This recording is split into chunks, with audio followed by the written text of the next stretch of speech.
নমস্কার, আমার 24-এ আমি মৌপি আপনাদের সবাইকে স্বাগত জানাই। গতকালের অশান্তির পর আজও থমথমে ভাঙড়, আজও সমস্ত পথ সেখানকার অবরুদ্ধ।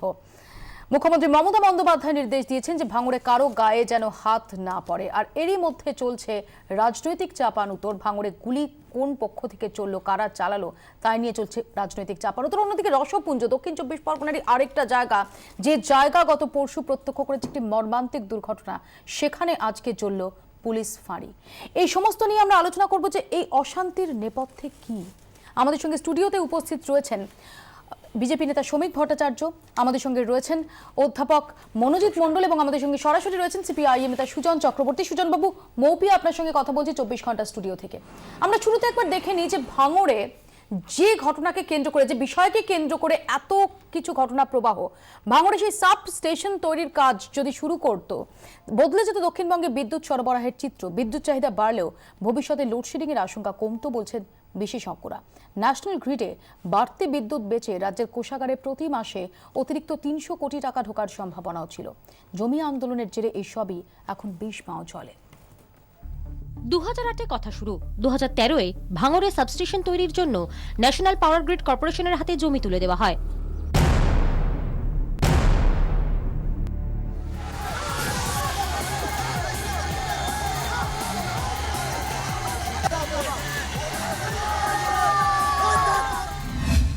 ভাঙড়ে 2টি সাবস্টেশন তৈরি করেছে পাওয়ার গ্রিড কর্পোরেশন। খরচ প্রায় 225 কোটি টাকা। অধিগ্রহণ করা হয় 13 একর জমি। সাবস্টেশন দুটি কাজ শুরু করলে রাজ্যে বিদ্যুৎ সরবরাহের ক্ষমতা বাড়বে 3000 মেগাওয়াট। কলকাতা ও 24 পরগনায় বিদ্যুৎ সরবরাহের ক্ষমতা বাড়বে 1000 মেগাওয়াট। মুর্শিদাবাদ এবং সংশ্লিষ্ট দক্ষিণবঙ্গে 2000 মেগাওয়াট বিদ্যুৎ সরবরাহের ক্ষমতা বাড়বে। ফরাক্কা, গোকর্ণ, জিরাট এবং সুভাষগ্রামের সাবস্টেশনগুলির সঙ্গে ভাঙড়ের 2টি সাবস্টেশনে বিদ্যুতের আদান প্রদান হওয়ার কথা। গত বছর রাজ্যে বিদ্যুতের সর্বোচ্চ চাহিদা ছিল 7500 মেগাওয়াট। 2019-এ তা বেড়ে দাঁড়ানোর কথা 12000 মেগাওয়াট। ভাঙড়ে সাবস্টেশন কাজ শুরু করলে এই বাড়তি চাহিদা সামাল দেওয়া যেতে পারে বলে মনে করছেন বিশেষজ্ঞরা। সেক্ষেত্রে লোডশেডিং, লো ভোল্টেজের সমস্যাও কমার আশা। আলোর উন্নতি হবে, আলোর কোয়ালিটির উন্নতি হবে, লেখাপড়া, ব্যবসা বাণিজ্য থেকে শুরু করে কল কারখানা সব তৈরি হতে পারবে। তো মানুষের উন্নয়নের জন্য এক্ষেত্রে বাধা দেওয়াটা হচ্ছে রাজনৈতিক কারণে বলে আমার মনে হয়। এই বিদ্যুৎ যদি যায়, সেই বিদ্যুৎ সিপিএম পাবে, নকশাল পাবে, কংগ্রেস পাবে, তৃণমূল পাবে, বিজেপি পাবে, সকলেই পাবে। পরিষেবা নিয়ে কখনো কোনো এই ধরনের আন্দোলন হয় না। ভাঙড়ে বিদ্যুৎ আসার কথা পূর্ণিয়া থেকে, যা ন্যাশনাল পাওয়ার গ্রিডের অন্তর্গত। ডায়নামিক প্রাইসিং এ কম দামে সরাসরি ন্যাশনাল গ্রিড থেকে বিদ্যুৎ কেনার সুযোগ রয়েছে। গ্রিডের চাহিদা বেশি থাকলে উদ্বৃত্ত বিদ্যুৎ বেশি দামে বেচার সুযোগও রয়েছে। এই কেনা বেচায় রাজ্যের ঘরে মাসে অতিরিক্ত 300 কোটি টাকার রাজস্ব আসার সম্ভাবনা। ভাঙড়ে সাবস্টেশনের কাজ শেষ, বিদ্যুতের হাই টেনশন লাইন টানার কাজ চলছিল। জমি আন্দোলনের জেরে পাওয়ার গ্রিডের কাজ হবে না বলে জানিয়ে দিয়েছে সরকার। তাই সব সম্ভাবনাই আপাতত বিষ বাঁ জলে। ব্যুরো রিপোর্ট, 24 ঘন্টা। আমি প্রথমে সুজন বাবুর কাছেই যাব। সুজন বাবু, আপনাদের কি মনে হয় যে এই অশান্তির নেপথ্যে কি? পাওয়ার গ্রিড, যেটা এখানে যে সাবস্টেশন হওয়ার কথা ছিল, এর আগেই সেখানে জমি, এবং সেটা অধিগ্রহণ নয়, সেটা রীতিমতো অর্থের বিনিময়ে সেটা পারচেজ করা হয়েছে, তখন কোনো আন্দোলন দেখা যায়নি। এবং সেই জায়গায় দাঁড়িয়ে এখন হঠাৎ করে আন্দোলন, এমনকি পাওয়ার এই সাবস্টেশন হবে না, কোনো জমির কনভার্সন হবে না, নবান্ন সূত্রে একথা জানানোর পরও আমরা আন্দোলনকে এরকম অগ্নিগর্ভ হতে দেখলাম।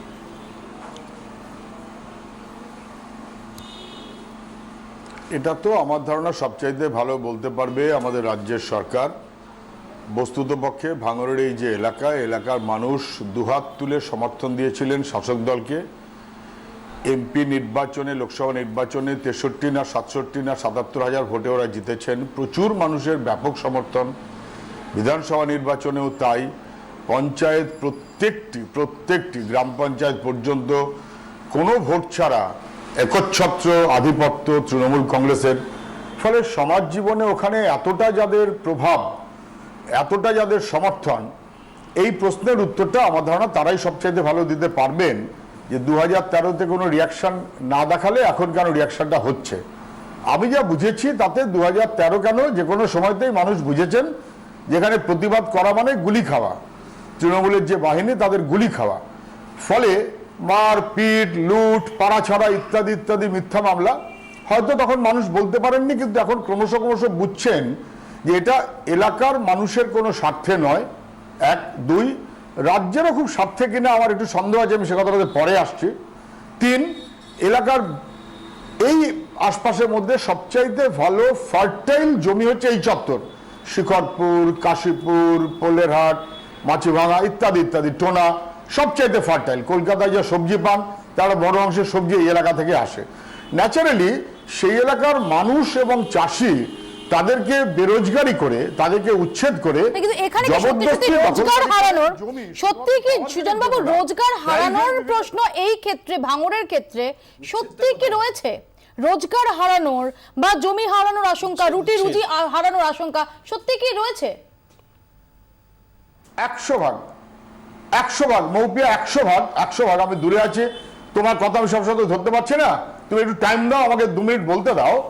তাতে এই এলাকাতে সবচাইতে ফার্টাইল জমি, এবং সেই জমি থেকে শুধু পাওয়ার গ্রিড না, ওই আশপাশে দেখবেন যত বড় তৃণমূলের নেতা তত বড় কোনো রোজগার ছাড়া, ইনকাম ছাড়া, আয় ছাড়া বিশাল বিশাল সম্পত্তি, শুধু জমির দখলদারি হয়েছে, জমির দালালি হয়েছে, আর তার কেনা বেচা ইত্যাদি ইত্যাদি চলেছে, নামে নামে সব মুখস্থ ওখানকার লোকেদের কাছে।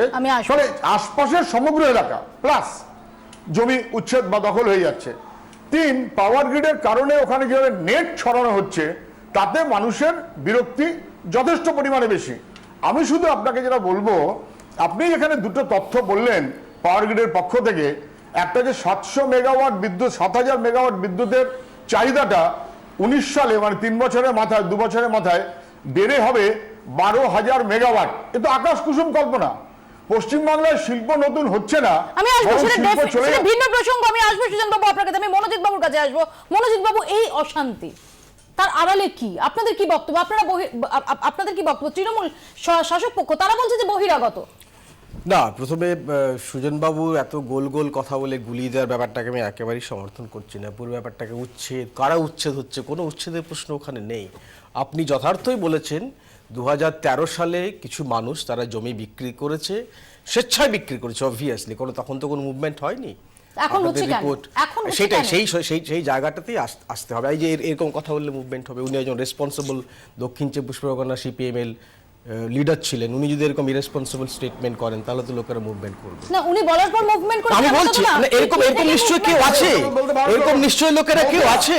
ইরেসপন্সিবল কথা বলার জন্য আমি এখানে বসিনি। না না, আমি ইরেসপন্সিবল কথা শোনার জন্য এখানে বসিনি। এই যে আঙুল তুলে আপনি কথা বলছেন, এটা ইরেসপন্সিবল স্টেটমেন্ট। আপনি আমাকে বলতে দিন, সুজন বাবু প্লিজ, আপনি আমাকে বলতে দিন, এই যে উচ্ছেদের প্রশ্নটা কোথাও নেই, নাম্বার 1। না না, আপনার কাছে আপনার কাছে নির্দিষ্ট একেবারে সেই মতো করে দিচ্ছি। তথ্য কি এক্স্যাক্টলি, তার তো নিশ্চয়ই তদন্ত হবে। বহিরাগত তত্ত্ব এইসব বলেছেন, দেখুন বহিরাগত বিষয়টা তো খুব স্লিপারি টার্ম।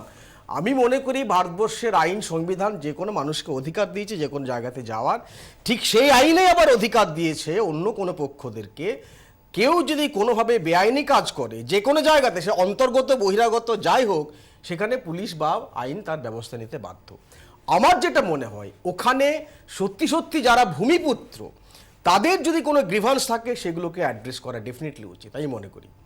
কিন্তু তাদেরকে যদি যারা তথাকথিত শিক্ষিত সমাজ কয়েকদিনের জন্য গিয়ে তাদের এক ধরনের এলিটিস্ট কালচার আছে, সেই কালচারে গিয়ে তাদের মিডিয়া অ্যাটেনশন পাওয়ার জন্য গিয়ে তারা যদি সত্যি মানুষকে ভুল বুঝিয়ে থাকে, যে খবরগুলো আমরা পেয়েছি নানা রকমভাবে ভুল বোঝানো হয়েছে, যে ওখানে এই যাদবপুর বিশ্ববিদ্যালয়ের কথা বলা হচ্ছে, ছাত্রছাত্রীদের কথা বলা হচ্ছে, আপনি কি মনে করেন যে যাদবপুর বিশ্ববিদ্যালয়ে আমার কাছে, আমি যাদবপুর বিশ্ববিদ্যালয়ের অধ্যাপক ঘটনাচক্রে আমার কাছে যতটুকু খবর, 3-4 জন ছেলে মেয়ে ওখানে গিয়েছে, তারা কিন্তু খুব সাংঘাতিক রেসপন্সিবল কোনো কাজ করেনি।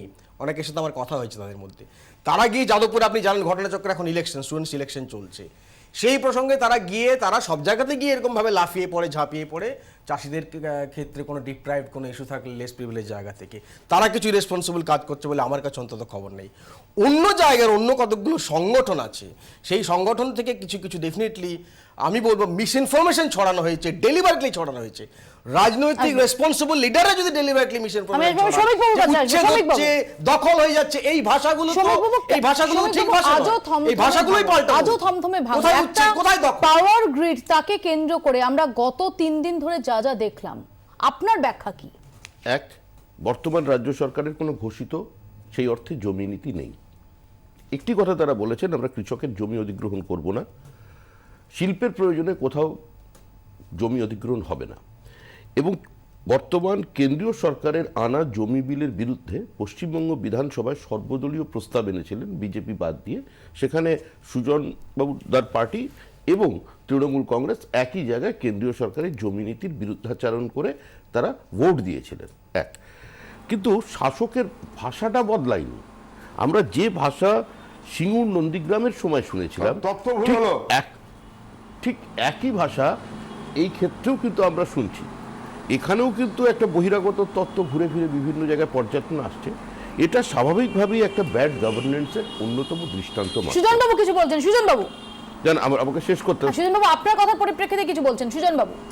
না আমি একটু বললেন, আবার বলবেন। আপনার কথার পরিপ্রেক্ষিতে কিছু না না আমি ওর কথা পরিপ্রেক্ষিতে কিছু বলিনি, শেষ করিনি।